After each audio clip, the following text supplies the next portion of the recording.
wife Zeresh, and all his friends, everything that happened to him, his wise men and his wife Zeresh said to him, if Mordecai, before whom you have begun to fall, is of Jewish descent, you will not prevail against him, but will surely fall before him. While they were still talking with him, the king's eunuchs came and hastened to bring Haman to the banquet which Esther had prepared. You know, and she was the one, and the friends were the ones that said he needed to build a gallows to hang Mordecai on. And now it's, well, you know, your history. Covering his head, though, it says. Shame. And it was as if someone dear to him had died. Yeah. His wife and advisors, they could see the future. And it wasn't good for Haman. And they said that he would not prevail against Mordecai, but that Mordecai would prevail against Haman. So much for good counselors, right? So the king and Haman went to dine with Esther, and that again was providential. God had a reason for Haman to be there. And Esther showed great tact, didn't she? She didn't immediately identify herself. She waited. She didn't give it away yet that she was Jewish. She showed wisdom in how she framed her request to have her life spared. She didn't fall apart. She didn't start crying. She kept her composure. Oh, I love that about Esther. She appealed on a personal basis, knowing that she has never done anything to displease the king. She knew that she was in good standing with him, and she had every right to ask this of him. And he's already promised her half the kingdom, even though it was a proverbial statement, a little bit of hyperbole there. She must have been quite confident in her, position in his life. So Esther 7:5, I'll read it. So King Ahasuerus answered and said to Queen Esther, "Who is he?" Boy, he's enraged. He's really upset. "And where is he? And who would dare presume in his heart to do such a thing?" I can just picture Haman's heart at this point, just going like this, beating out of his chest. Terrified.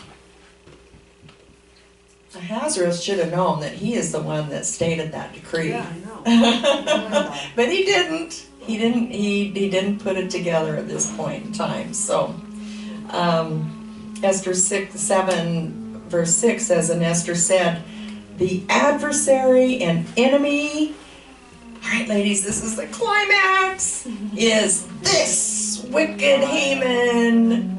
So Haman was terrified, it says, before the king and queen. Esther exposed the truth about Haman.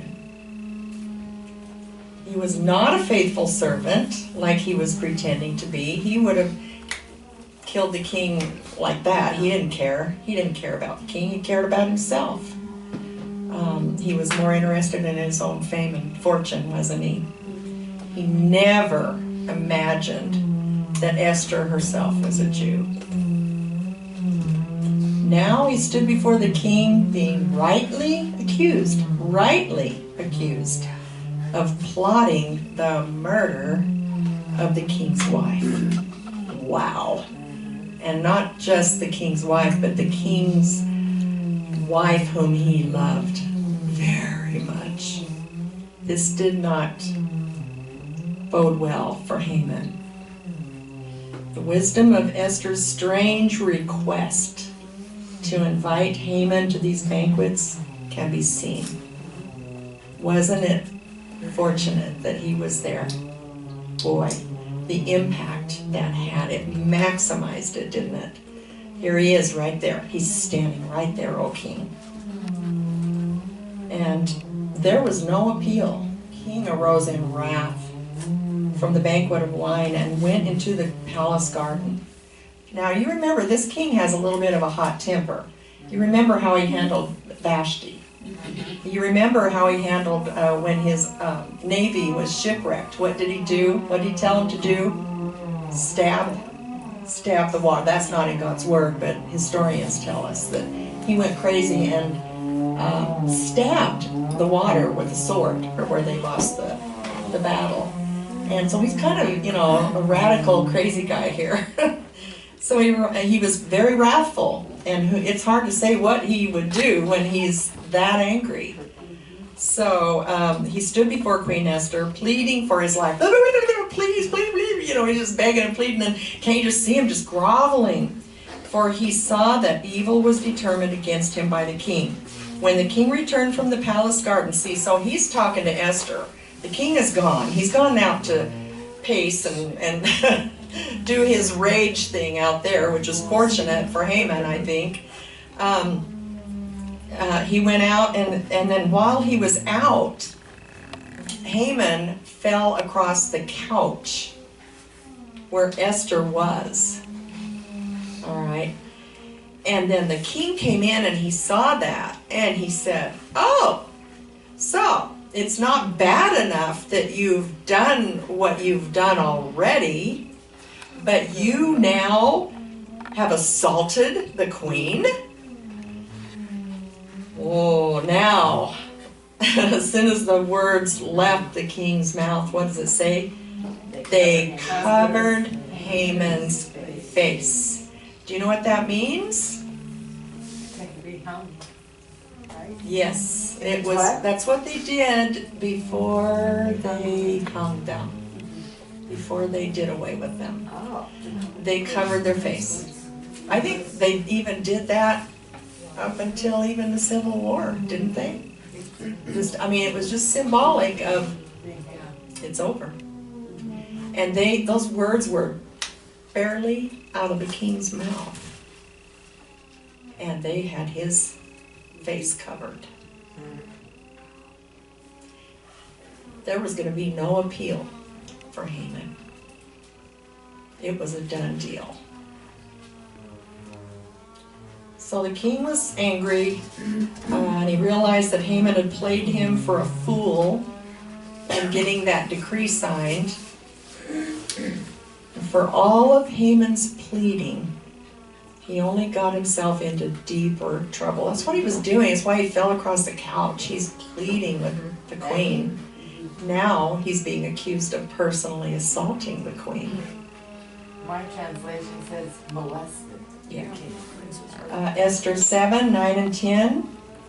Now Harbonah, one of the eunuchs, said to the king, "Look, the gallows 50 cubits high, which Haman made for Mordecai, who spoke good on the king's behalf, is standing at the house of Haman."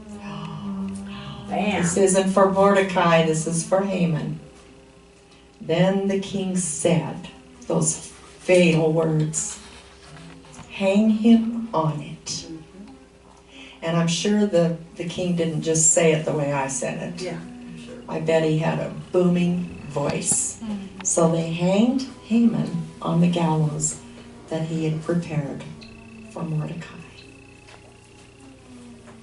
And then it says the king's wrath was subsided. Case closed. We've done away with this evil man. If it were that would be more parallel to what happened to Jesus on the cross. Brutal. And they would suffer for a long, long time. This was not an easy way to die, and it wasn't sudden. Actually, I think the rope around the neck would be way more merciful. But this wasn't. And so we know that that's what happened to Jesus. Not the impalement, but that suffering for many, many hours and the shedding of his blood. And in closing, I just want to say this.